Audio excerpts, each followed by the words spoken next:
रीवा में मेडिकल दुकान से बालू गिट्टी आए, ये कलाकार आदमी है भाई। ऐसा तो नहीं है मेडिकल दुकान से कोई बालू गिट्टी कैसे बेच सकता है। एक होता है करोड़ों का घोटाला, फिर आता है अरबों का घोटाला, और इससे कम के घोटालों को तो अब जनता भी घोटाला नहीं समझती।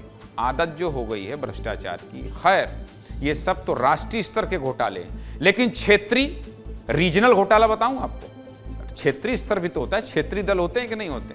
मध्य प्रदेश में भी एक क्षेत्रीय घोटाला हुआ है, जो भले ही जिले स्तर का हो, घोटाला भले ही नया है, किरदार नए हैं, फाइलें नहीं हैं, लेकिन क्रिएटिविटी भाई साहब वही पुरानी देसी और खतरनाक लेवल की। ऐसी क्रिएटिविटी जिसे देखकर आदमी पहले हंसता है, फिर माथा पकड़ लेता है, और आखिर में बस यही बोलता है, क्या घोटालेबाज, क्या है पूरी खबर। जिज्ञासा तो पैदा हो गई होगी। इंट्रो बहुत सही है, देखिए।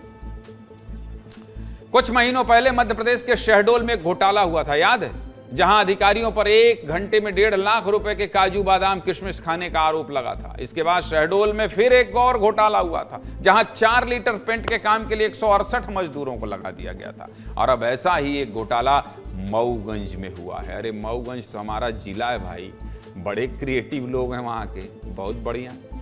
क्या बताऊं, थोड़ी शर्मिंदगी भी हो रही है, लेकिन अब ठीक है, घोटाला किए तो दिखाना पड़ेगा।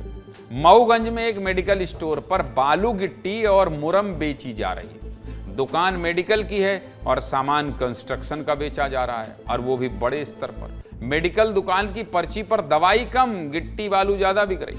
अब आप कहेंगे सामान ही तो बेच रहा है भाई, इसमें घोटाला कहां से आ गया? तो सुन लीजिए, बता देता हूं आपको। दरअसल मऊगंज के नईगढ़ी जनपद में बालू गिट्टी के कई भुगतान हैं, और ये इन सब का बिल मेडिकल दुकान के नाम पर बना है।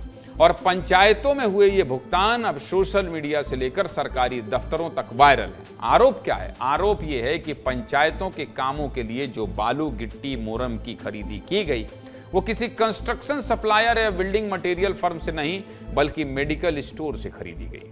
जी हाँ, जिस दुकान से लोग दवा, सिरप और गोली लेने जाते हैं, टेबलेट, वहां प्रेम भाई गिट्टी बालू बेचते थे, वो भी हजारों और लाखों में। वायरल दस्तावेजों और पंचायत दर्पण पोर्टल के अनुसार प्रेम मेडिकल स्टोर नाम की फर्म के जरिए अलग अलग पंचायतों में भुगतान दर्ज किए गए। कहीं 49,000 रुपए, कहीं 38,000 रुपए, तो कहीं 90,000 रुपए तक के बिल सामने आए हैं। और सभी बिलों को जोड़ा जाए तो 3,88,455 रुपए बैठता है। गांव के लोगों का कहना है कि ऐसा पहली बार सुना है कि मेडिकल स्टोर से गिट्टी और मोरम खरीदी जा रही हो। ग्रामीणों ने पूरे मामले की जांच और कार्रवाई की मांग की है। सुनिए गांव के लोग क्या कह रहे हैं। हमारे ग्राम पंचायत खर्रा में प्रेमचंद गुप्ता द्वारा काफी भ्रष्टाचार किए गए हैं, जो कि अगर सही ढंग से निष्पक्ष जांच की जाए तो कम से कम 200 से 300 फर्जी वेंडरों के खातों में भुगतान इनके द्वारा किए जाए। मेडिकल स्टोर पे तो आज तक दवाइयाँ हमने बिकते सुना था, और पहली बार जब से मैं सज्ञान हुआ हूँ, पहली बार देख रहा हूँ कि दवाई की दुकान पे मोरम, गिट्टी और बालू बिक रहा है। कोई आपके माध्यम से, आपका बड़ा चैनल है, इससे मैं मांग करता हूँ कि केंद्र स्तर की कोई एजेंसी आके जांच कर ले। अब इस पूरे मामले पर मेडिकल की दुकान वाले प्रेम गुप्ता जी का पक्ष भी सामने आया है। गुप्ता जी का कहना है कि फर्म मेडिकल और इंटरप्राइजेस दोनों नाम से काम करती है, और सभी भुगतान नियम के हिसाब से हुए। गुप्ता जी पर आरोप लग रहा है तो उनका पक्ष भी सुनाना जरूरी है। सुनिए। हकीकत ये है कि मेरे नाम से मेडिकल स्टोर का लाइसेंस है, सुनील कुमार गुप्ता, और मैं 2 व्यापार किया हूँ।